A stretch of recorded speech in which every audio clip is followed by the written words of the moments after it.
Gonna be episode 17, I think. This is episode 17.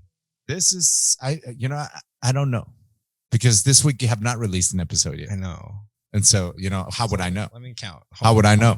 And I got to imagine there are listeners are in the same boat, Bando. Yeah. Some of them didn't go work out because we didn't release a goddamn episode. And what are they supposed to do at the gym? Listen to Chael's podcast or some shit? Okay, so that means... I don't think so. Okay, so yeah, this is episode 17. If my math is correct, and as we know, my math is always correct.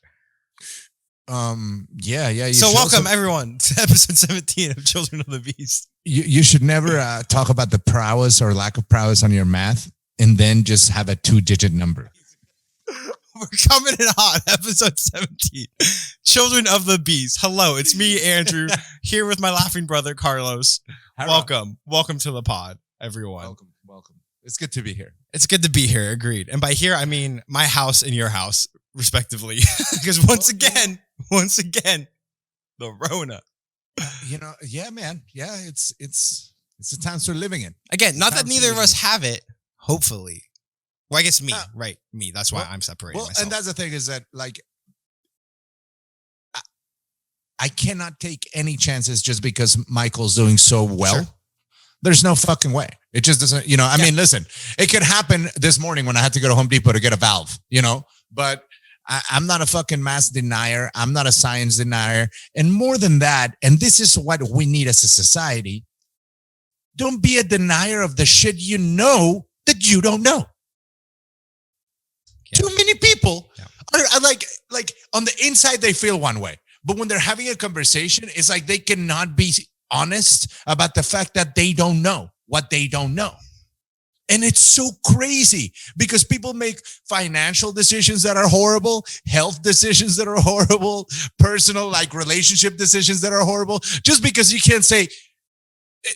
There's a difference between saying I don't know or I pretend there's never anything I don't know. I don't know is normal.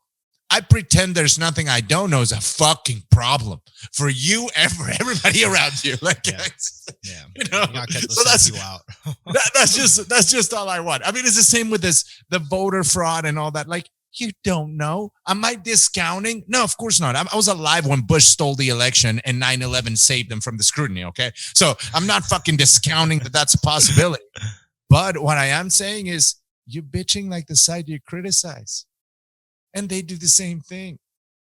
Like you guys, you're the same type of pussy. Yeah. Right. I mean, there's so many articles from 2016, 2018 of Democrats complaining of exactly that voter fraud. So to pretend that doesn't happen is probably silly, but also to pretend like it's going to make a difference, also equally silly. And I'll say two things regarding the election because I'm so over it. One is this is like two ugly girls disputing the findings on who's prom queen. Two, this also is like two shitty boxers. And one of them saying he won the split decision. Doesn't argue it was a split decision. Listen, don't get me wrong. This was a shit fight. But I was a lesser shit fighter than that shit fighter with both shit. Oh, so that's your pride? That's what you're bringing to the table? Like get some fucking dignity. And if the guy that you admire has that little dignity and fucking pride, what does that say about you admiring them? Come on, dog. Come on, dog. Come on. That's like you are the toughest guy who is a George Zimmerman fan. That doesn't make sense. That just doesn't Not at all. Not one Like, lick of sense. Kennedy's like, my best friend, John Zimmerman. What? Like, no, that would never fucking happen. But anyway, so let me get you this. Let me rapid fire you with my vinegars. Please. And if you've heard it, if you heard it, you say something. Okay. If you haven't, but you're curious, then I'll expand. Okay. And if not, we'll plow through. So wait, do you want me to interrupt after each one? Do you want me to interrupt with each one? Yeah. Okay. Because because the thing about it is that I'm old. Okay. I read the news like news. You know what I'm saying? Like you have a lot more specific information about topics that are a little more hot in your generation rather than the overall news. Sure. You know what I'm saying? Like, okay. So the first one, And this is the one that you saw on Yeah. paper.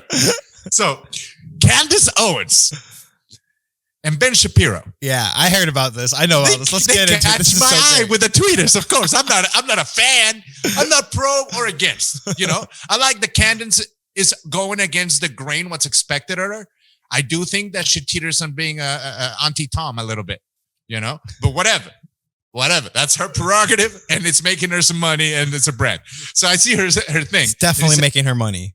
Yeah, for sure. That's for what I hear. I mean, I'm not a fucking CPA or a forensic accountant, but I hear she's making more than me. So, make money. So I see that she tweeted something to the effect of like, bring back manly men. Yeah. Right. And then Ben Shapiro, the same thing. And I was like, well, what the fuck are we talking about? Because to me, Ben Shapiro is a little bit of a bitch. You know, yeah, absolutely. I agree with him in some regards and everything. That being said, I don't think I could ever hang out with him for more than a drink that is like through an acquaintance. Well, and because I'll end up smacking the fuck out of him. Because I don't like people that talk tough, but I know they're not tough. Well, and exactly right. If we're leaning into this idea of masculinity and what makes a macho man, Ben Shapiro is not that by any means. But see, here's the thing. You're gonna like where I'm going with this. Yeah, I know you're gonna like where I'm going. That's why I've been excited about this. Okay. So this gentleman, Harry Styles. Do you know who that is? Do you know who he is? I think he was in a boy band. Yes, One Direction. Right. Yeah. Okay. Yeah. I've only known because ever since that band existed, which I think has been like 10 years already. Like it's been a while back. Yes. I don't know. All I know is that he was like the one that was like their dreamy one. Like you would always see things on the gossip rags. Okay. Him dating the Taylor Swift or the whatever young pop starlet or whatever. So anyway, he's I guess a fashion icon in pop culture, whatever the fuck it is. He did the cover of Vogue, and this motherfucker's wearing full-on dresses and gowns. Yeah, I saw this. Now, I'll say a couple of things. I love fashion, right? I don't have a lot of criticisms towards fashion, except for people pretending that an unattractive body is empowering. I don't like that shit. If you're into fashion, get your ass in shape so you look like the model, men and women, because you're so into fashion, aren't you? Like if you're into football, you don't put on the football garbs being a fat fuck, right? So that's all I'm saying. If you're so into fucking fashion. Anyway, the kid he's a good looking kid. He's into fashion. I find it that he looked interesting in the dresses from an artistic perspective. Sure. You know, would I encourage that in my sons? No. Why? Because I have an antiquated point of view. I don't give a fuck. I'll own that shit. But that doesn't mean that I see him effeminate because of that. Yeah. I see him effeminate because of the last 10 years prior to that. Sure. He's an effeminate man. The dress is not at fault here. Right. So Candace Owens, talk to girls. Talk to the women. It's your fault. You have been fucking men and rewarding him with sex for doing pussy shit. And this is what happens. If you guys hadn't been fucking those dudes for the last 10 years, no guy would think, I can rock this fucking skirt. Because let me tell you another thing. One of my idols rocked the skirt to zero controversy back in the 90s. One Mr. Axl Rose wore a goddamn kilt on stage with a white t-shirt, not much different from what I'm wearing. And the motherfucker rocked it. You know what I'm saying? So I have no problem with that. My man, William Wallace. Mel Gibson, Braveheart. Skirt. Marilyn Manson. Several dresses. Yeah. Have no problem with it. So the clothes don't make him manly or not manly. Sure. He's not manly. Yeah. Him as an individual. So now we go to the other part that I'm going with this. This is the fashion industry. The fashion industry is always trying to androgynize people. Yeah. How many fashion trends that women fall into are perpetuated by gay stylists who are not erect by the side of a woman, but somehow they're the authority on what looks good on a woman? A hard dick is the authority of what looks good on a woman, not a gay dude who's into dicks. Sorry. And they go and hear him, and now you see bangs cut like a moron. Of course, the gay guy's having fun with your hair, dumbass. Oh, you know what's cool? Rail thin, and you should look like you never eat food. That's a gay dude talking, not a real dude.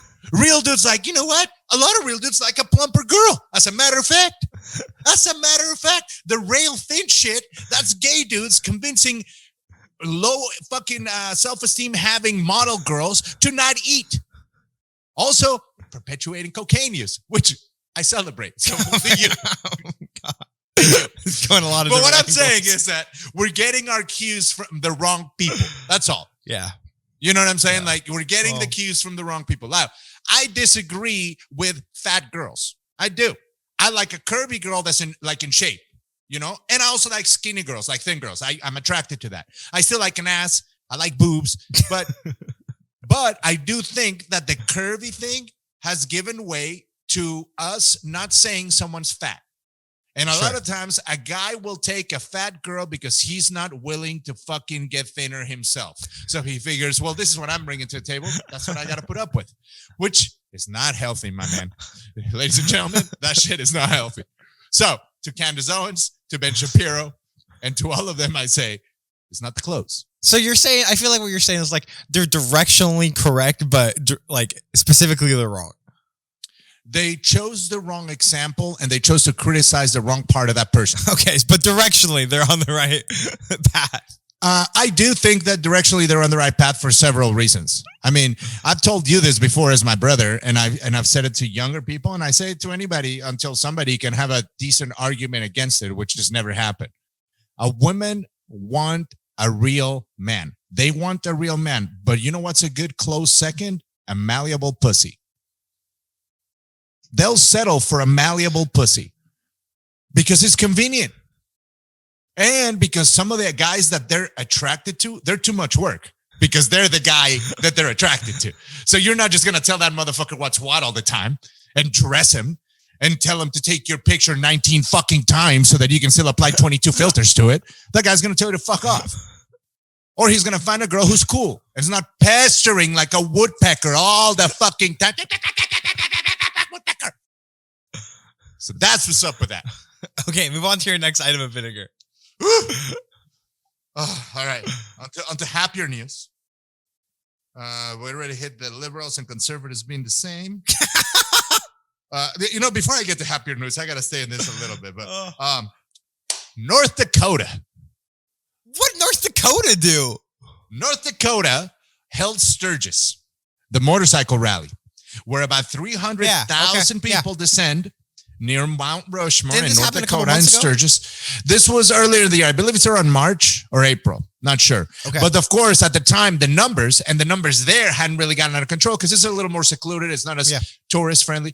Well, no one has called them out on this, but they were like, we're America. We don't give a fuck. We do that. And I only know that Sturgis happened because I follow a lot of rock and roll people and I follow a lot of bikers on social media. And there was guys that hadn't missed the fucking motorcycle rally in 20 years, right? Like Ricky Rackman. Yeah. Ricky Rackman's like a statesman of rock and roll. Okay, so he was a VJ for K-Rock in LA for like 30 years. He owned the Cat House, a bunch of bars. He's always been in with the whole scene, the whole rock and roll scene in LA. Grew up with Axl, with Motley Crue, with the guys from Cantor's Deli, like all the scene, right? And so Ricky Ratman was like, yep, we were halfway to North Dakota. And the amount of people that I saw, he's like, they fucking turned their RV around. We're like, fuck all this. Because there's too many fucking people. He had never missed it, dude. It's like he fucking turned around, right? And so there's also a show that used to be on True TV or something that's called Full Throttle Saloon, which is about a bar that's awful. Out in North Dakota, which is owned by a couple of bikers, blah, blah, pretty cool. Again, rock and roll bikers is the kind of shit that was my thing. And so Jamie and I always watched it. So I follow the one guy that owns part of that bar. Sure. His name is Jesse James Dupree. He's the singer for a band called Jackal, which is an 80s band. I know Jackal. Yeah. They have the chainsaw. The chainsaw, that's right. First of all, we can dedicate a whole fucking podcast to the guy that tuned the chainsaw perfect to get the right pitch for his solo. It chainsaw solo. But I digress. It is fantastic.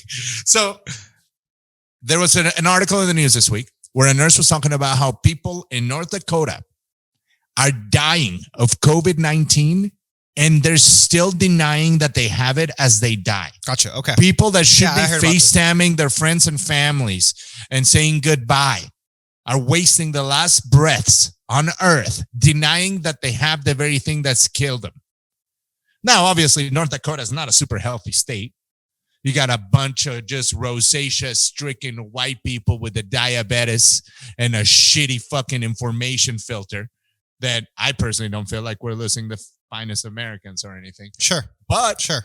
again, as I said before, when our orange president got sick, I celebrate your freedom towards national selection. So Go towards Darwinism. So the reason why I'm looking at my phone is because I heard about this, and I remember seeing something on Twitter that was attempting to debunk her interview, and I didn't click into it because I just didn't care enough. So I'm trying to see if I can find it, but because I'd be curious to read what that was now that you're bringing this up. But you know, in this era of internet clout and everything, I tell you two things. It's very rare that people over 30 are seeking internet clout in that manner. Sure. And it's very rare that they're 100% wrong, even when you debunk them. I mean, think about the motivation you have to post something like that online. People have all those filters, and people are largely embarrassed. They don't want attention. You know what I mean? So I just give a lot of credence to that, because you can talk shit about anything once that person had the balls to say something. Sure. You know, and the Twitter mob, and especially young people that have never done anything, they're a lot better at criticizing, because it's really easy to criticize everything when you haven't done shit ever. Sure, but I still think it's interesting to look into them and at least evaluate them. I'm not saying I mean, for sure. But it doesn't fit into a narrative that gets my radar antennas up. Rather, I go, well, that makes sense. Yet again. That makes sense. Donald Trump's son getting sick. Hilarious. Well, also hilarious. Rudy. Thank you for that. Rudy Giuliani's son as well. Like, I got to imagine that entire legal Trump team is going to get good. I celebrate y'all's freedom. Yeah, that's the most American thing you can do. You know, if you're so fucking gung ho about it and so cocky, okay, go for it, dude. Go ahead. But anyway. Pretty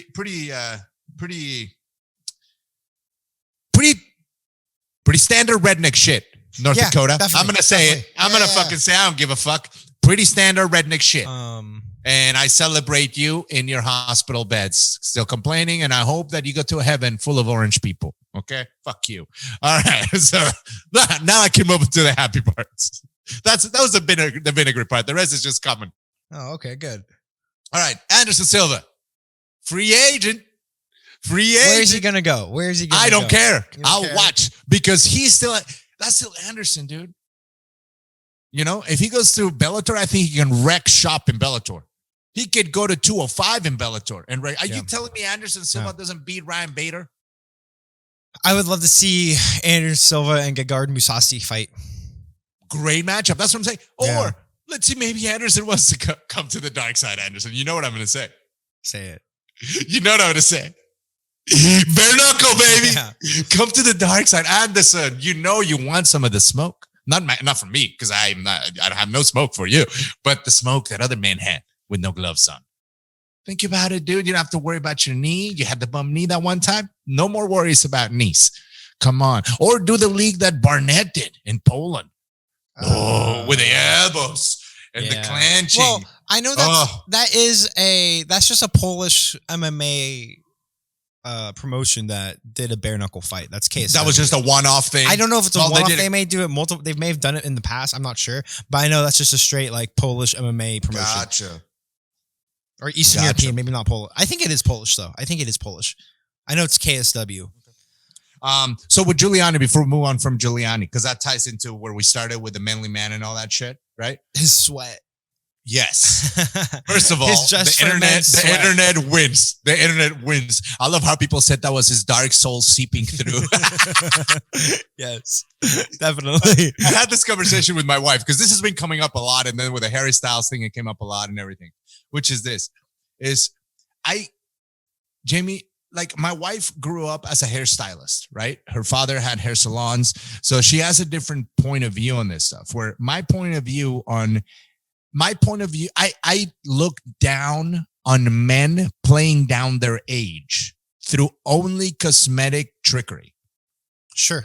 That makes you a bitch. You're a fucking bitch.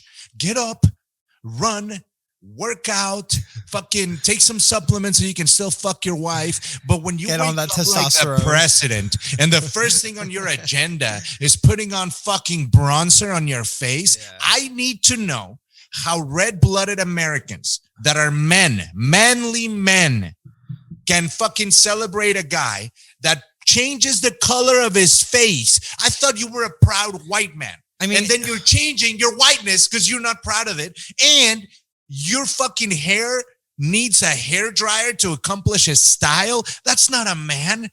That's a fucking bitch. How are you celebrating that? He's such an alpha. Excuse me? I guarantee you Chuck Liddell doesn't wake up in the fucking morning with his compact and fixes his fucking powder on his cheeks like the fucking nutcracker. And same thing with Giuliani. Giuliani, talk about putting fucking lipstick on a pig, dude. Oh, you need to fucking, so the little shitty hair that you have on the sides, you gotta dye that? Yeah. Because your ego, you look like shit, motherfucker. You age like a prune in the sunshine, okay? Worse. That already happened. Even. That already happened. It's not fucking subject to debate, you fuck. Oh, but you think that's the fix? Now you're fuckable? No. You fucking bitch. And anybody who's hero and who's out there championing, first of all, if you're out there championing on behalf of another man, you should really question your own fucking life. Okay, let's just start there. I'm out here on behalf of so-and-so because I'm so impressed by what he does. Mr. The Rock is my inspiration. So I came here just to make sure you all watching The Rock movies. I have nothing to sell. Yeah, go door to door. What the fuck are we talking about? God damn it. Fuck you, Giuliani. And fuck anybody who doesn't do anything that takes effort for their appearance. You're a lazy, vain motherfucker. Be a good, vain motherfucker. I wake up to run. I eat good. I shave every fucking day. But I don't have to paste fake fucking eyelashes on me. I'm not out there fucking getting mani-pedis and getting bronzed and fucking getting my eyebrows fucking delineated like an angry bird. Imagine if you were. God damn it. Imagine how much. The day you see me do something like that. First of all, and let me tell you another thing. And all of your grooming should be done in private. None of this fucking Instagramming, leaving the eyebrow thread place. What? That should have no likes from any female that likes to fuck. Men, none. That's how we fucking show that guy. What? So if we were in the tribe and we're about to go on a buffalo hunt, that's the last guy you're going to call. That's the last guy that's going to go hunt for buffalo. The guy that had his eyebrows threaded and has his fucking bronzer. The goddamn spear is going to slip because you can't clean that bronzer off your hands, homeboy. Good thing we're not hunting buffalo anymore. Never again, man. But then I looked at the news and on my timeline, all the vinegar, it went away. And the skies party. Yeah, of course. The clouds, and down came a fist. And the fist was St. McConnor's. St. McConnor's fist. I was thinking about this. I'm glad you brought this up. Oh, I love that fight. I love that rematch. I don't think Dustin was in the best frame of mind. I think Dustin has evolved. I think the fact that McGregor picked him is both courageous and cocky at the same time. Because he either realizes that he was just on a McGregor, we got to remember that the rise of McGregor it's lightning in a bottle. It's like Appetite for Destruction. Like you make a record and you have 10 fucking singles for 2 years. Like that doesn't happen. It doesn't fucking happen. Conor won every fight he had to win. He had a torn fucking knee. Yeah. He adjusted his fucking strategy to deal with a torn knee and still murked fools. So I do think that I think he's courageous in readdressing some of those matchups because he already has the clout. He brings the sport up, truly. Yeah. All the people he beat that he rematches, he's bringing them up to a next level that didn't exist before him, you know? And I mean, I've told you a million times, I love Conor, but no one has leg kicked him. I don't understand that in my fucking shitty kickboxing civilian head. Because if I had to defend myself from Conor, as a shitty 40-year-old fucking civilian, the one thing I would do is leg kick the shit out of him. That'd be the first thing I would do. My face is the furthest away from his left hand when I leg kick him. I mean, and I'm a fucking layman ass fucking basic dad. Sure. I would love to see somebody fucking leg kick him. Aldo didn't fucking leg kick him. No. Well, Aldo didn't really get to do much, you know? So I'm excited about that fight. I think it's awesome. And something about a Conor fight See, and I feel like some of that magic has been lost for me, honestly. Maybe it's because it's been so long. I think as we're near it. Maybe as we get closer, but like I was thinking about this yesterday, actually. Like it's exciting, yes. I am excited for the rematch. It will be good. Dustin is clearly a much better fighter than where he was. And it's just, I don't know. There's still so many question marks, so many distractions around with Conor. So we'll see. Till he fights.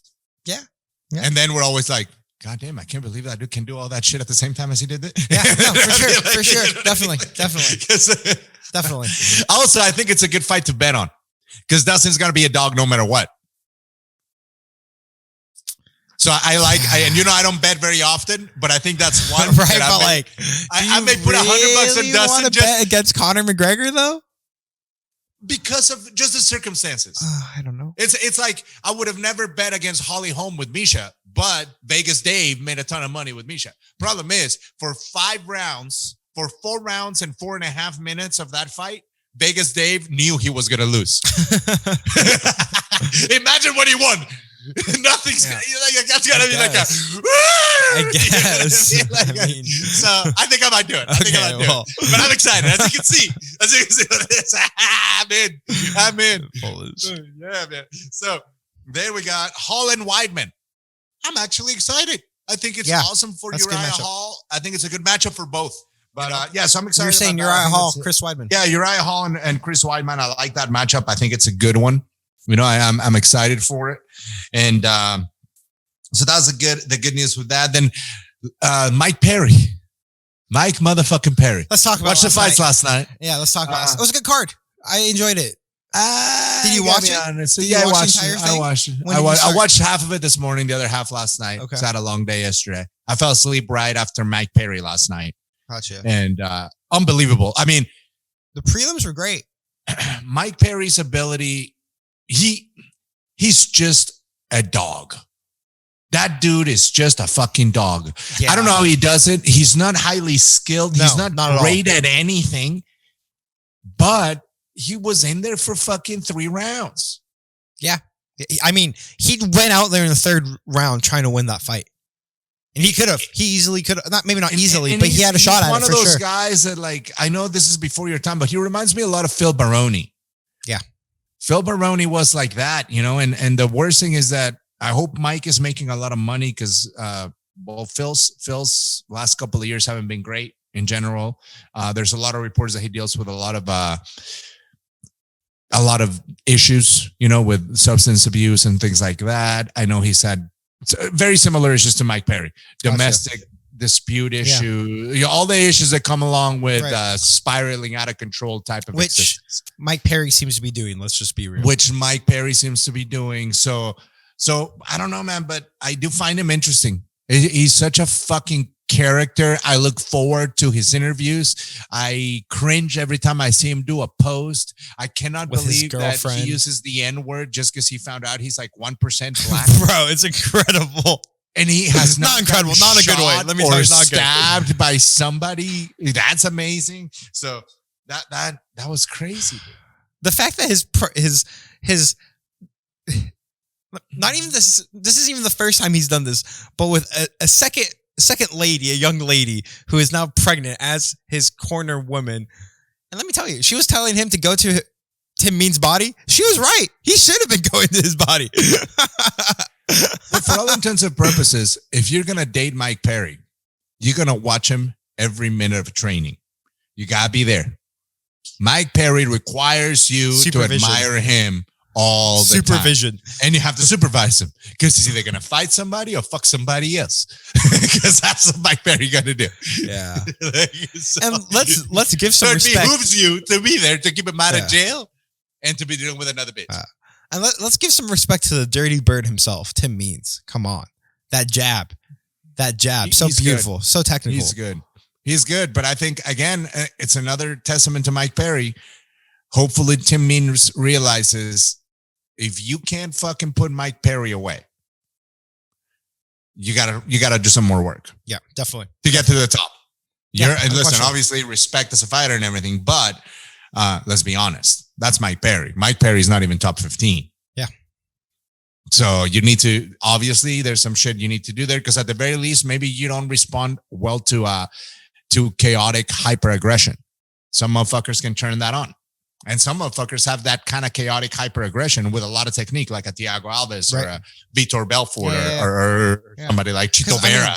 Absolutely. You got the sense if Mike Perry could land, that fight was going to end quickly. If he could string one good combination together on Tim Means, that fight could have gone very south very quickly, like it did in the first round. My computer did something weird here. I thought it was going to try to reboot its goddamn self. Because, of course, you know how when you turn it on, it's like, God forbid any of these devices reboot when you're asleep. Yeah. You know, they don't make them smart enough for that. They can listen to my suggestions right now, and next thing you know, it's pitching me fucking products that I was speaking about, but God forbid got smart enough. Let's talk about the main events last night, the two championship fights. Yes. Shevchenko sisters going 2-0 for the night. That's an impressive stat. Not many siblings have been able to do that in the UFC. What was not impressive was that goddamn fight. It's a bit of a snooze. Oh my God, dude. Listen, first of all, if you don't grapple, grappling is boring as shit. Grappling with no finishes, boringer.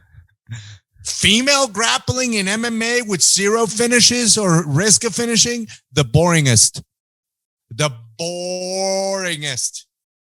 Oh, look at me now in round 4. I'm going to take her down and hold her down. Do you know what I noticed about both women fights? Both the Valentina, well, not with the Antonina Shevchenko fight, but with the title fight and the Caitlin Chuk. Yeah, that fight. The karate-like key eyes with each strike, which I felt like added a sense of more excitement to the fights just by virtue of having that noise in it. But agreed, it's underwhelming when it was. And then with Davison, he's just better than everyone. Yeah. I mean, it's weird with that division because you go, it's getting just as boring as it got with Demetrius Johnson. Very quickly. I don't see anybody else. In fact, I'm not interested in anybody else, dude. Well, and because that wasn't even a competitive fight. And did you hear the injury thing with Cody? Why Cody had to drop? No, what was it? Apparently he tested positive for COVID, but then following COVID, he's been having like some sort of weird blood clotting thing, and like his vision's been all out of whack. So whatever it is, it sounds extremely serious. Right. Not some common. Yeah, not some common like I tore a shoulder or something. Or right. Not some ortho shit. Yeah. It sounds like it's some sort of neurological type thing. Oh wow. So I don't know. That doesn't sound good for Cody, and that seemingly was going to be the most exciting. And now you have him. They're already scheduled for December. Brandon Moreno versus Davison, which again is going to be an exciting fight because they're small and quick. But you know what I think? I think the UFC is trying to get rid of Cody. He's not going to be a champion. Well, he's not going to be a champion. Yeah. He's not going to be a champion. His time passed. He has a lot of damage. He takes a lot of damage. He's still so young. He's like 29. He kind of thought his star was shinier than it really ever was. Bare knuckle. And he did get pretty famous. I bet you bare knuckle, his feet is probably pretty high. He'd be great. Bare knuckle. He would be incredible. He's such a good boxer. He's perfect. Oh, get Cody on the phone. But I think he costs too much money for the UFC. Sure. As an asset, he's an expensive fighter that's not giving you that anymore, you know? So I think that that's kind of what happened with Anderson. What are you going to offer Anderson? $15,000 a fight? Can't do that. But you can't really keep paying Anderson whatever you're paying him. Well, and Scott Coker came out and was talking about he didn't necessarily want Anderson. Which kind of makes sense if he passed on Fabricio Verdum. I think that's what Scott Coker says. Sure, to the public. When he's waiting for the UFC's counter-offer thing. Maybe. Because he don't need the UFC driving up his price as a fucking loyalty to Anderson. Yeah. If you offer Anderson $1 million right now, the UFC is going to be like, well, I'll match it. Now you're going to have to give him more. And the UFC don't want him, but they'll do him a solid. Yeah. Let's get business, bro. Yeah. Yes. It's good business. But yeah. And then there's one more thing I wanted to check on with you. Do you remember that song Headstrong from the early 2000s? Yes. Yep. Do you know what I'm talking about? Yes. Okay, so you've been following this shit. I don't know what you're talking about. No, but I know the song. It's in that Puddle of Mud song? It's Trapped. Okay. shitty new metal band. Okay. That's probably their only song you will recognize. The Sure. only one I recognize. Yeah. Well, these motherfuckers have been getting into a Twitter with everybody because they're like diehard Proud Boys supporters, Trump supporters. Well, did you hear about the split within the Proud Boys? This may be getting off topic, but no, I didn't. But anyway, it's worth a Google because they're getting into it. Most bands lean liberal, unless they're country acts or something. But oh, dude, they got their Facebook canceled, their Instagram canceled, their person. Yeah, no way. Because they're just like spouting up all kinds of shit and getting QAnon. into it. And then if people from a different band say something, this guy from Trapped is like, well, this is why we outsold you. This is how much we sold. And this is how much. And what? Yeah, dude. Yeah. But it's funny to me that like people are forgetting, like, I almost want to take that guy and be like, wait a second. When you want to go eat some good food, you want to take your wife out, your Republican wife, out to dinner. Do you take her to a steakhouse or to McDonald's? Why? Well, McDonald's sells more. So you're saying you're McDonald's. So you could be McDonald's. There's way better food out there. There's way better steak. There's a better burger. Sure. You McDonald's. And that's your argument back? Yeah. That's your argument back? Because guess what? Guess what sells a lot too? Ranchero music. A shit ton. I don't listen to it. I wouldn't be able to tell you who the number one act is. So if the number one act came in here, is like, well, I'm the number one ranchero. I'd be like, don't give a fuck. Anything with your shit band, pussy. That's very funny. Oh, they're headstrong. What do you play at? Oh my God. Shitty fucking clubs in Mechanicsburg, Michigan. You suck my dick. Anyway, that's the end. That's incredible. Wow. You really came in hot at the end with that headstrong guys. I feel better. Good. So the Proud Boys, there's a split. Oh yeah. So what do you know about the Proud Boys leader, the president currently? It's that little bundle of sticks guy. Reject. Fuck. What's his name? Are you thinking? I hate that I know all these names. Are you thinking of Gavin McInnes? Yes. So Gavin McInnes was the founder. The current president is some dude named Enrique. I don't know his last name. He is strike one. Hispanic name? Disappointed in you. Cuban. He is Cuban from Florida. So your mind's blown. Yeah. Your mind's blown. Wow. That's like you're telling me that the leader of the Aryan Brotherhood's name is Gustavo Lopez or some shit. Like, what? Well, and like Tim Pool, are you familiar with Tim Pool? He's been on Rogan before. Yeah. He did like a 2 hour and a half interview sit down with this dude, Enrique, just to kind of give him an ability to kind of chat. And I didn't watch all of it, but I watched for me enough. And where right.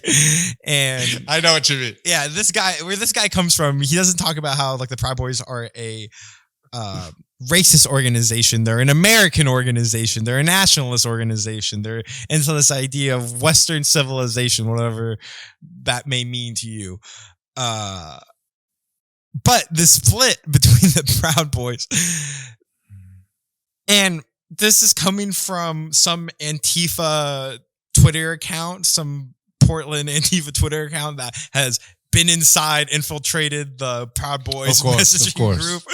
But apparently there's a split because some other guy is mad that Enrique is some brown dude and is very explicitly saying, no, we are a white militant, just leaning super hard into the racism. And now they want to be known as the Proud Goys, which I guess is some sort of Yiddish word for Gentile, I believe. It's a whole lot. I'm about to say something that I've always thought about. Fuck. So the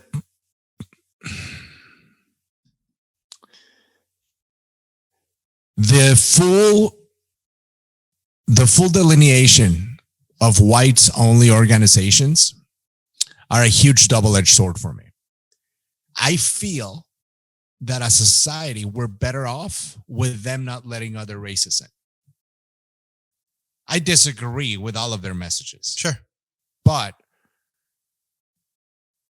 the smarter, cunning ones, right? The redneck thinks he should just be white. That's what I want. I want the redneck in charge. Yeah. Because the redneck's going to convince, he's only going to convince other stupid rednecks that that's the way to go. The problem is that it's an unspoken fact that I consider to be undeniable, that a lot of racism against Black people is universal in this country. Vietnamese people, Mexican people, they don't like Black people for different reasons completely that have nothing to do with slavery and have nothing to do with white association. Okay. There's racism everywhere. There is. Like I've told you about Mexico's fucking hypocrisy with that, you know, like in Mexico, there is no Black people, but the only reason that there is no Black people is because the Black people that came to the early American continent stayed in the Caribbean, because that's where the settlers first came from Spain. As they made their way up, they started enslaving the natives.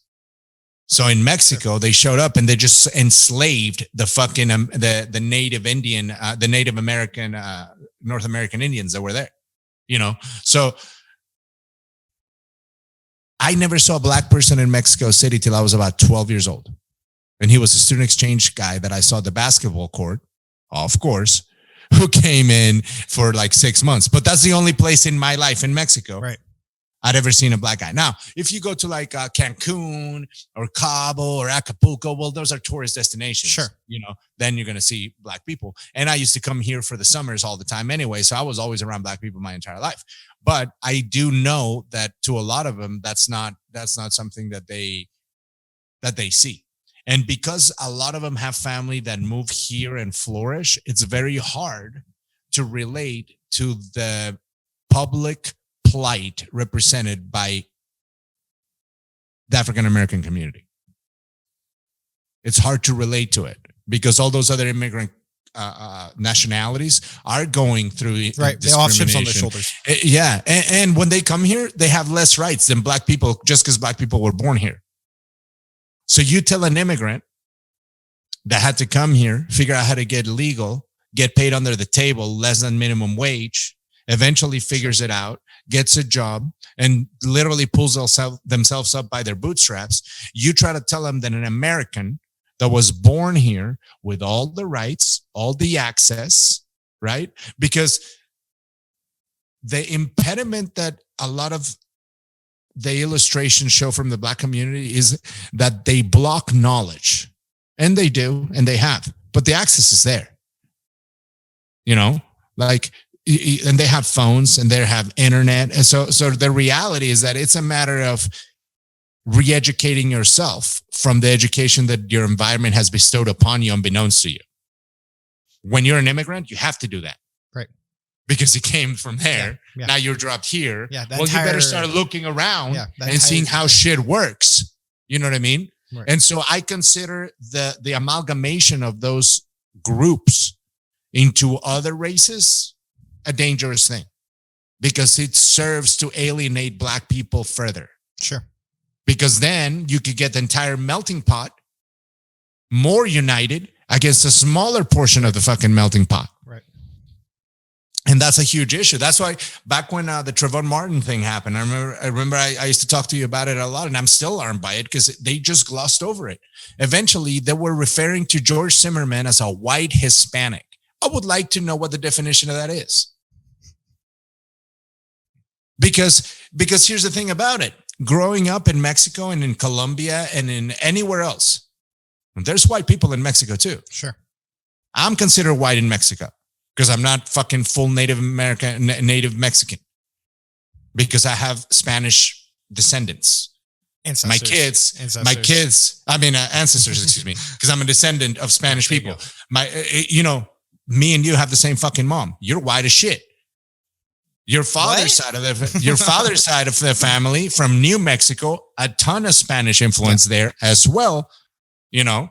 So if you're smart and you're an Aryan type of fucking dum-dum, then you can latch onto that, which is a fact. Right. Yeah. Those guys are white European. My cousin's last name's Martel. That's fucking French.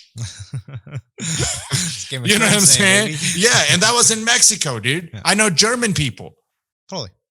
So I mean, our brother Ricky looks like fucking Ashton Kutcher. He's 100% Mexican. So I find more danger in the cunning leadership of those that realizes what we're talking about and can't exploit it because they can. Yeah, absolutely. It's a ripe, exploitable fruit that's ripe for the picking. It's right there. And so I that alarms me. Sure. Because in my opinion, that could get legs. That could get legs. And I as controversial as this may be, I still see the representation of Black furthering causes have a propensity towards self-victimization. It's not going to work with immigrants. That's only for white people. The immigrants didn't fucking enslave you. The white people did. So that's never, so don't go telling somebody that walked across Mexico by foot that they should feel bad for you. You choose to not do a lot of things. You choose to follow a lot of shit that's stupid, that's bad for you. There, Venus and Serena learned to play fucking tennis in Compton. And tennis is supposed to be a fucking white sport. And it's supposed to be a country club sport. So, how'd they do it then? They did it. That's how. Their dad was like, no, fuck all this noise. This is what we're going to focus on. Well, you can do that with anything. You could do it with engineering. You could do that shit with medicine, with biology, but when you hear the rhetoric from those groups, it's like, well, how come somebody that's bigger than us doesn't come and bestow this upon us in our communities? Because it got to come from you, which is something I always say here in this podcast. I've said ad nauseum. It starts with your household. Starts with your community, starts with your fucking effort, which ties back around with not painting yourself fucking orange. Eat good food so you don't look like shit. Start with that. Or get exercise. Don't run. Go out for a fucking walk so the sunshine turns you orange. How about that? Is that too lofty of a fucking concept? Because it cuts across like socioeconomical barriers. You can do it if you're poor or rich. But people don't want to hear this could be happening. It's not happening because you're lazy. Because nobody looks at you and goes, you know what? I'm having a problem with motivation, man. No. I'm a victim. Well, how does anybody expect me to eat right if I'm stressed all the time because mom has got the diabetes and my husband left me? And I'm not saying those things don't happen. Right. I'm not here to cry about the fucking difficult things in my life, but they're there. And because they're there, I know I have to do this other thing, so it's going to be worse. And that's the danger with those fucking secular organizations realizing some of those things is that we can fall to the Machiavellical prowess. Totally. An okay leader. Yeah. Not an amazing leader. An okay, mediocre Kanye West type leader. That's a fucking problem. That being said, if you look at the context of numbers, white supremacy is like the COVID-19. Yeah. It's very secular. It's very minimal. We just know more because they can make more noise publicly for free now than ever. They don't have to pull out an ad in the newspaper, So at the same time, my favorite part about all of that nowadays is that they love social media. Yeah. I like knowing who you are. It exposes people for sure. When I was growing up, they hid. You didn't know who had those beliefs or not. Nowadays, the internet clout of displaying that is too alluring for them to stay quiet. Which is wild. But I love that though. I'd rather know up front. Yeah, absolutely. I'm fine with that. That means that I don't have to be as hyper vigilant about what you're hiding. Thank you.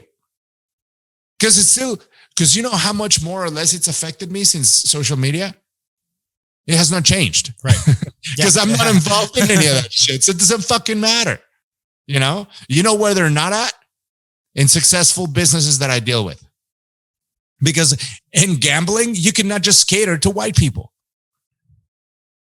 Technology cannot just cater to white people. I mean, business and most importantly, in my personal life, high levels of effort cater to individuals that want to improve themselves. And those are every color. I'm racist against lazy entitled and self-victimizing. The color of your fucking skin is the least of my fucking concerns. You know, that's, but if we do that, then you could truly have an elite fucking class, which is why the rhetoric that we have in place that's been perpetuated by the media works for everyone. Yeah, it's about color, man. No, it's not. It's that you're a pussy and you're not willing to do the work. And I am. And because of that, I'm going to be your boss the rest of your fucking life. No one wants to hear that, dude. That's a fucking problem. Because guess what? Who's going to hear it? Other guys like me. Now we're going to fucking connect. Right. And you don't need us connecting. Right. The poor people don't need us connecting. And the rich people don't need us connecting. They need us coming up with such a specific, secular, amazing idea that you break into their bubble. And they have to adjust slightly. But they don't need a group of like-minded people connecting in that sense. Creating, what would it be? A medium ground. We don't need a medium ground. We need polar opposites. That's what we can control. Black and white, stupid, different stupid. That's what's controllable. different That's what's controllable. You know what I mean? Like something that's in the middle that's like taking from each other. Right. They don't need mixed martial arts. You know, they don't. And MMA would be bad for all these people. What they want is Taekwondo, Sudo-kwan, Modu-kwan, Kung Fu, Judo, like everything separated. Oh, you're all the best. Yeah, they hate you. They hate you. Like that's what works. What they don't want is fucking mixed martial arts, dude. Yeah. You know, because as soon as you need mixed martial arts, now you got to learn from everyone. Because you need the side turning kick from the Taekwondo guy, the wrestling takedown from the fucking wrestler, the submission from the jiu-jitsu guy. Like they don't want that.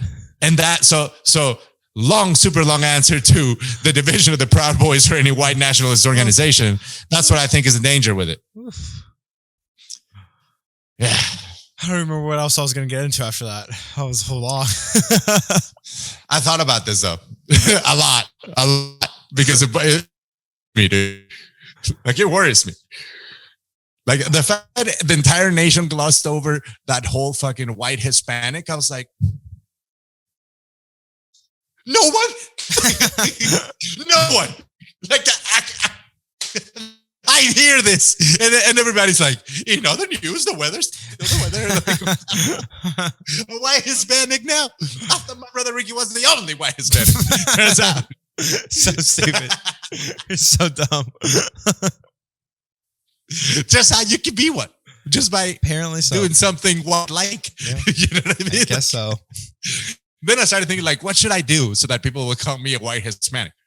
Then how could I revert it? You know what I mean? Like you do one thing to be like, oh, well, that's a white Hispanic. And then you do another thing. It's like, oh, no, that guy's not a white Hispanic. No, what do you mean? I don't know. Experiment, you know, and just know. So you can like hop in and out of it. You know, like I'm in California. I'm in California. I'm in Nevada. You know, really gas station. But yeah, literally one side of the fence, other side. I like it. I think it's funny. So, being a white Hispanic. You're a white Hispanic. Hold on. It's starting to break up a little bit. I am a white Hispanic. I am. Yeah. That's an accurate statement. Now, you know why I don't clown on you for your hair? Why? Because you're not trying to look younger. No, I just like the purple hair. I was going to take a picture of it because it got frozen with a mist of years. Like, okay, well, these technical difficulties, I feel like are a sign that we should get out of here. Yeah, I mean, at least we showed up. Yeah. We fucking showed up. Oh, yeah, we did. So that's been it. This has been another episode of The Children of the Beast. I got through all of my notes. So, oh, yeah. And I will announce, we will be unveiling the new theme song for the show. First episode of December. Ooh. First episode of December, we should have it ready to go. Exciting. I'm going to be recording the vocals with a couple of gentlemen here this week because I have the 4-day weekend for Thanksgiving, so I have the time to do it. And yeah, man. So I have this. So we're gonna keep upping after that. After we do the theme song, we're gonna update the logo for the show and the banner. Beautiful. I don't know what yet, but we got to come up with something. Yeah. I got a couple of people that do that kind of work. I may reach out to them and see if they can pitch me some things. Yeah. Very Because cool. I think 2021 we start. We hit it hard. We got to get our social medias. Yeah, we hit it hard. I'm gonna start hitting up that fucking guy from the bare knuckle boxing too.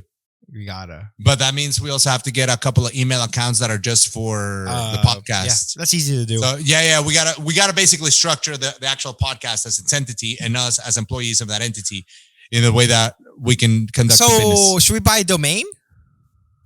No. Why? Oh. It's all in the socials, dude. Right.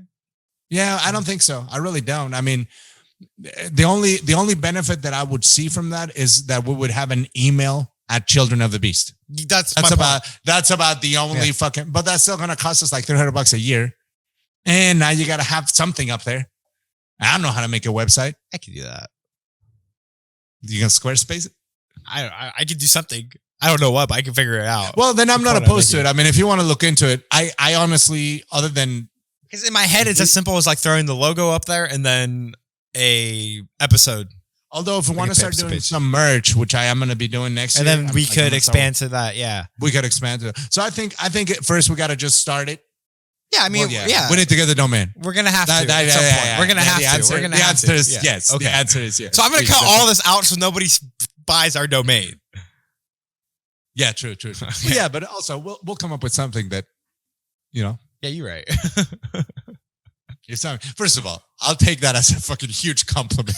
If someone buys, heard our show and is like, I'm gonna fuck this guy's over. And you're like, my man, you're so a fan. Yeah, we's here. All right, good point. I'm gonna leave this in now. All right, oh yeah. Shit, you shut, motherfucker. That's what I say to that motherfucker. Oh, bitch, because he could be a bitch. I don't discriminate. Male or females.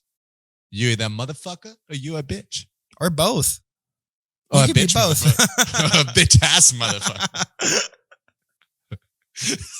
Which is my hope because it sounds more aggressive when you call it. For sure. Bitch ass motherfucker is better than motherfucker and bitch on their own. Well, and something I've noticed, I feel like in this family, we're very liberal with not just cursing, but the use, like the variety of curse words we use. Because I feel like there's some people who like, they just get very into fucking and they throw like fucking a whole, like they just start fucking a whole lot. Or an equal opportunity. That comes from two places. Number one, your dad always got you into literature and reading, and you cannot be into literature and that shit without expanding your lexicon. Sure. Number two, when I moved here, I decided that I was going to learn to speak English as best as possible because despite people pretending like they don't know what you're saying because you're an immigrant. Sure. So no, if you don't know what I'm saying, it's because you're ignorant and because I speak your own native language better than you, which I celebrate. And at that point, I look at you as my inferior because this is still my second language. And writing. I like writing songs. I don't want to use simple, stupid ass fucking songs. I want to say shit. I want to fucking, so to me, the word motherfucker is no different than the word enticing. Well, it is an enticing word, I'll say. Well played. But you know what I'm saying? Like, that's like saying, oh, you don't paint with that color paint on this canvas. No, fuck you. Fuck, motherfucker. All those they're different colors. And sometimes it's the only color that works for that painting or for that canvas or for that shadow that you need to fucking put on that tree. A person like a motherfucker. And speaking of motherfucker, you got to watch the Kevin Hart special. It's good. Is it? It just dropped, right? Yeah, I liked it. Yeah, last night. It's good. It's a good one, dude. It's a good one. He did it right. Okay. Also looking forward to the Joe Rogan episode with Dave Chappelle and fucking Donnell Rollins. I couldn't stand how many Joe Rogan advertisements Spotify was running on the UFC broadcast. I mean, it was cool. Like the first 2-3 times. Did you not see this? You know what? Because I only watched up to the Mike Perry fight, and this morning it was already recorded. Gotcha. And with the ESPN app, you could just go to each fight. Gotcha. Okay. So I don't watch the broadcast. It's gotten addicting, honestly, dude, because I like waking up in the morning and just being able to play the fight and I don't have to see the walkout and all that. Basically the whole premise of the ad is they're making Joe Rogan into being known as like the boom guy, and it's just like a super cut of him going boom, boom, boom. boom from like him like watching fights and whatnot. It's a pretty good commercial and it's cool, but like I watched it like but that has nothing. But that has nothing to do with the podcast, though. But it's Joe Rogan. They're trying to make him into a brand. I mean, the boom thing makes sense in the context of Joe Rogan, commentator for a third of the UFC events a year, not Joe Rogan, the podcaster. That's fucking stupid. But you know what? Whatever. I like one thing about this whole Spotify thing. I like that Joe Rogan has not responded aggressively. So they can't say, see, you made a mistake with this fucking pig. They can't say that. But at the same time, Joe Rogan saying, no, fuck you pussies. This is what we agreed on. And this is what we're going to do. And we're going to keep doing it. Yeah. And they got to toe the fucking line. And that's honestly, this kind of ties back down to everything we've been talking about. This is a perfect representation of what millennials need to learn. You don't ever lose this nobility. Don't ever lose this drive towards your principles, but use it to infiltrate the system so that you can affect change. You don't just get to point your finger from afar and not realize that at the end of the day, dollar is king. Go and be a Zuckerberg. Go and be a whoever you need to become to get your shit heard. And the thing you're going to find by the time you get to that point is that your compass will have adjusted because of all the different variables that you will encounter on the way there that you have not had the life experience to consider to form your current opinion. Because we're not wrong and we're not right. They're wrong complaining because guess what? You could just quit. You could just quit working at Spotify. Go work for a nonprofit that helps fucking run away homosexuals, dude. I don't care. Listen, they're out there. Go fucking do it. But you cannot complain about a company making a deal, which is first of all, you got this job in exchange for money. Let's start there. You came to Spotify asking for money for your work. You didn't say, I came here for a fulfilling working environment. I really don't care about the financial compensation because I've been living above the plane of existence of just sustenance and shelter. So I live on my yoga mat and wherever I may roam. What's the most interesting thing? Right? There's all these stereotypes about Spotify employees, but I would love to actually listen to an interview from one of them. It's probably the minority. And that's the other part. That I'm pretty sure that Spotify is a microcosm of the rest of the world. Where it's a fucking very small minority of people that are creating a stink over things. I would love for them to be able to actually have an opportunity to make their argument. Because I'm sure it would be a very poor one. And it would fall apart very quickly. But what I would like is for them to have the balls and the integrity to do a podcast. And I would love to see Spotify show as a company how woke they are by not taking any action against them as long as they're good employees. You feel me? So the people that have a problem. Isn't that what I just said? For them to go out and say what they actually make. Well, yeah. But if they get retaliated against immediately, then that validates their views. If those views, as long as they're not interfering with their work performance, are completely indifferently tolerated and ignored by their employers, I celebrate that. Because otherwise, what you can seek is the cloud of getting fired because of what you said. Fuck that. Take that off the tape. You're a good employee and you did your podcast outside of work hours, say whatever you want. Well, and also I wonder. But if you're not a good employee, we're going to publicize where you were faltering in your job performance. And because you are disparaging the company, we feel that you don't line up with our principles. Sure. And here's the evidence. So you know what I'm saying, dude? And I wonder what position within Spotify these people are. Is it the accountant? Is it the social media guy that runs their Twitter account? I'm very let's get it. Is it the janitor? I don't know. It's got to be the barista and the bagel shooter guy. Yeah. That's what I think. I'm like, what do you do? I smear the bagels around here, and I don't appreciate non-binary. Last time. There's a new show on ABC. Okay. And it's David E. Kelly show. David E. Kelly used to do a lot of the law shows like The Practice and Boston Legal. Okay. And he's a big deal. Has a new show. Forgot the name of it. Good show though. But so good you remember the name. Well, then I just watched it. There's only one episode, and we've been running out of shit to watch. But anyway, in the show, there's a guy who's a trucker, and they're setting him up to be like a serial killer of some sort. He's after, and he's a trucker, so he's at a truck stop, and he grabs a lot lizard from the truck stop, and as soon as the lot lizard climbs on top of the truck, I'm looking at my wife. I'm like, that's a fucking dude. And she's like, that does look like a dude. But sometimes there's some females that have stronger jawlines. Yeah. As we go through, it is a dude. The dude gets stunned with a stun gun and then wrapped up Dexter styley, right? So that's how we know this guy's a bad guy. And then he picks up this other two girls. He has like a fucking a little road rage incident. Okay. And these two girls are like, fuck you. And they pass him, but then they car brakes now. So of course he catches up. It's on the highway. You see where I'm going. So of course he stuns him and fucking puts him in the back of the truck. And so of course they wake up in the back of the truck and they take their thingy off, they duct tape and everything, and they start escaping. And they look over at the end of the trailer, and there's the lot lizard.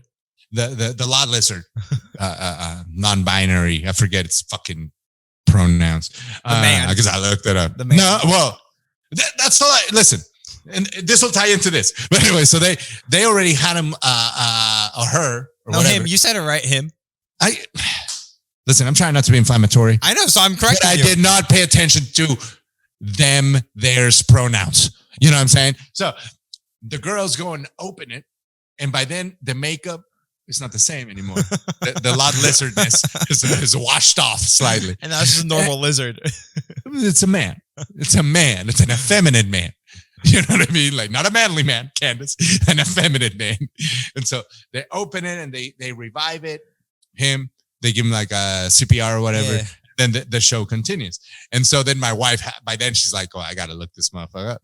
And I know I've seen him, but it's a dude that has done like fashion shows with a beard. He's really thin, really skinny, and he'll be like full woman, but with a beard. Oh, I'm not familiar. Oh, I'm gonna have to Google it and send it your way, because then we looked it up, right? And then they had a whole wiki on it. And it's like, I get the respect part and all that. But could you just fucking put on there if a person was born a male or a female? I mean, that still is a fact. You either have a dick or you have a pussy. That's just how you're born. Doesn't mean that you're not entitled to be recognized and seen how you wish to be seen. Right? But does that mean concealing just regular aspects of human experience that we've been having since the beginning of time? It's not a big deal. No one has to force you to do anything you don't want to do or be anything you don't want to do. But if you had a dick, you're still a dude.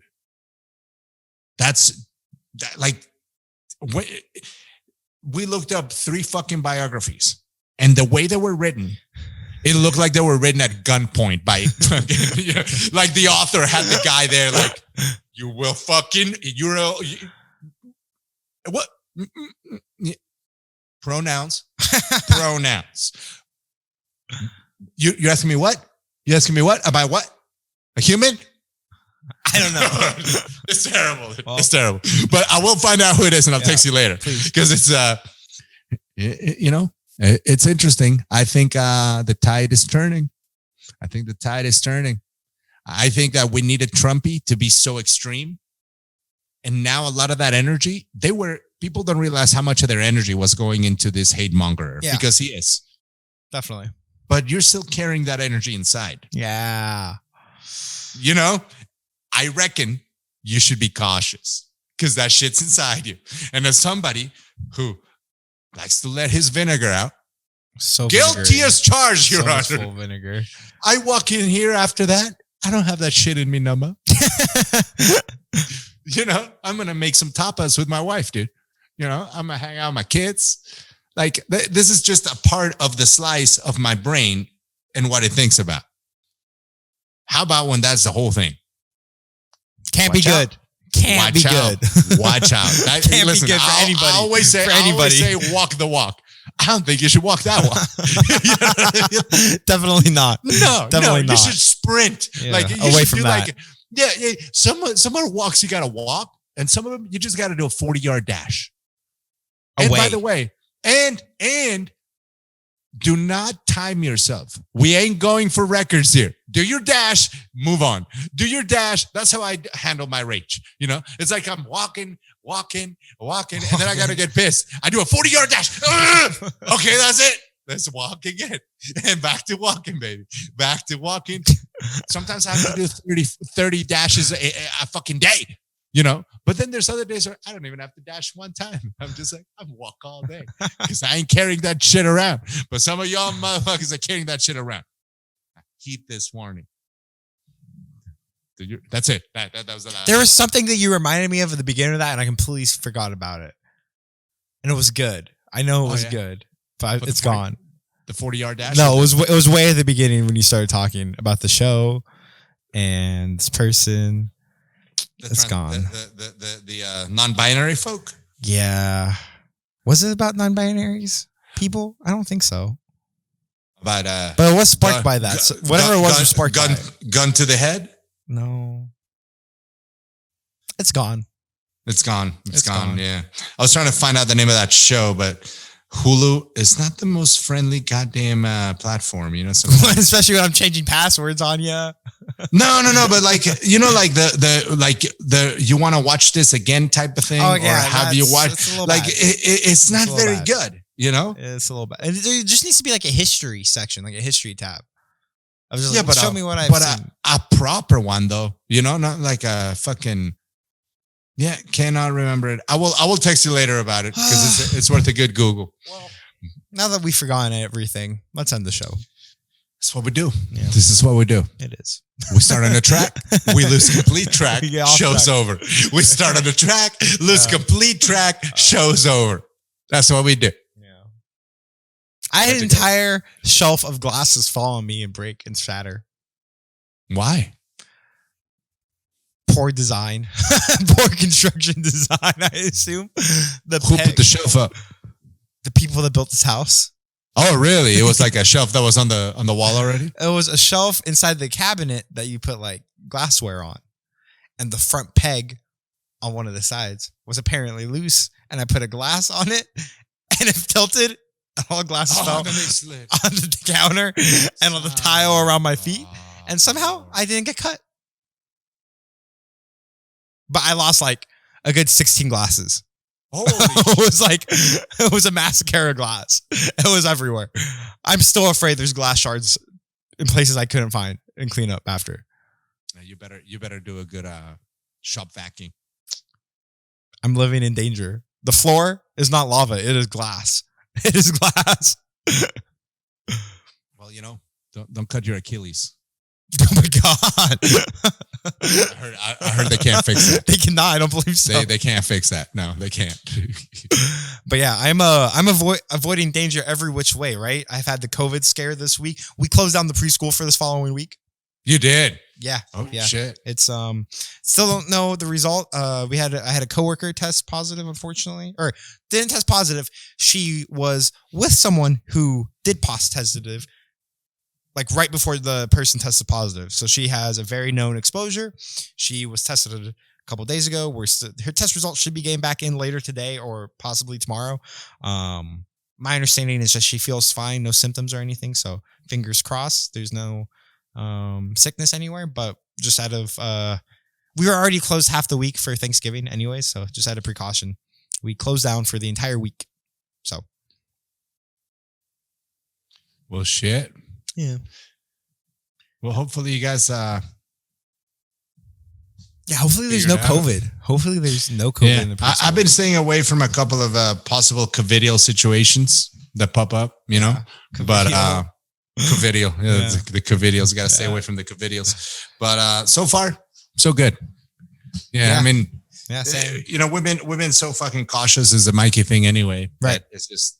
If anything, it's even, you know, even for like Thanksgiving, Ricky just let me know that I guess they're not going out of town. Oh, they're not.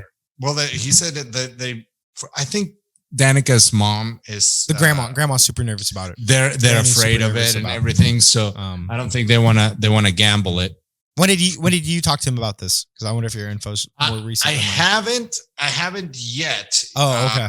I understand Danica reached out to Jamie, I think, and Ricky texted me a couple of days ago saying that he did not think that they were going to be in town. That if I needed help with the lights or whatever, that was fine. But I already made plans. You know, we're going to have Jamie's mother come. Oh yeah, dope. And I think for Christmas, what I was going to talk to you guys about is see, like, once we know, first of all, in the next week or so, we should know about Sisolak, whether he's going to close anything down or not. Which I assume he will. It's possible. I don't think it makes a difference. I think the majority of this is, I think the PR that they're doing in town is good enough. Sure. Akin to closing, because the town's not busy. Yeah. Most of the shit that's open is, you know, I mean, I don't think the effects of a full shutdown are the same as it was before, because we've had the experience of it now, you know?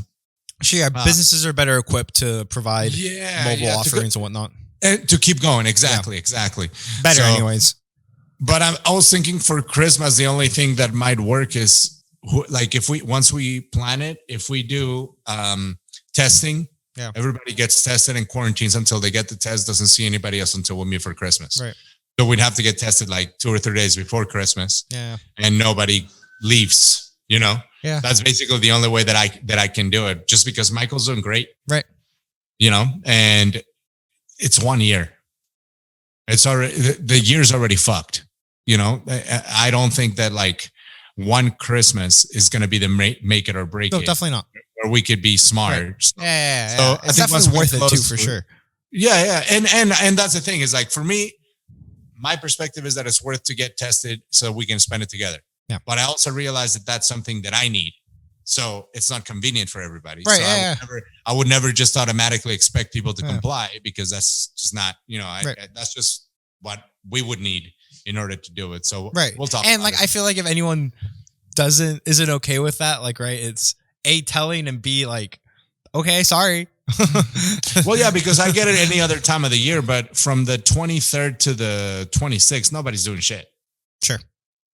You know, so I think if everybody could just get a test on the 23rd, then we should all be negative. And then as long as nobody goes anywhere after that, and everybody plans their groceries and their shit so that we could literally just quarantine from the 23rd to the 25th, then that's perfectly safe. Yeah.